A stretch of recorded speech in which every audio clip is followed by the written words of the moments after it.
पॅरालिम्पिक्समध्ये ज्यानं भारताचा झेंडा अभिमानानं फडकावला त्या रौप्य पदक विजेत्या सचिन खिलारीशी माझा कट्ट्यावरनं आज संवाद रंगणार आहे।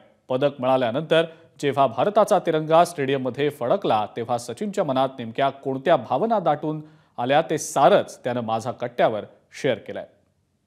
ज्यावेळेस त्यांनी मेडल आम्हाला घातलं तिघांच्या गळ्यामध्ये आणि सांगितलं की थोडंसं राईट साईडला जे झेंडे होते त्या झेंड्याकडे ज्यावेळेस तिथं तिरंगा मी बघितला, म्हणजे त्यावेळेस आपल्याला खरंच सगळा फ्लॅशबॅक आठवतो की कशा पद्धतीने आपण सुरुवात केली होती। आणि पहिल्यांदा ज्यावेळेस आपण सुरुवात केली होती त्यावेळेस ठरवलं नव्हतं की ऑलिम्पिक लेवलला आपण रिप्रेझेंट करू आणि पोडियम त्या ठिकाणी आम्हाला मिळेल हे स्वप्नातही कधी बघितलं नव्हतं आणि ते स्वप्न पूर्ण होतंय।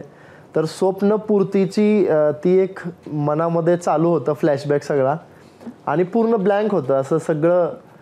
म्हणजे ते झेंडा असा वरती जातोय आणि फक्त मी बघत बसलोय त्या झेंड्याकडे, तेवढंच होतं, बाकी काही नाही। एबीपी माझा, उघडा डोळे बघा नीट।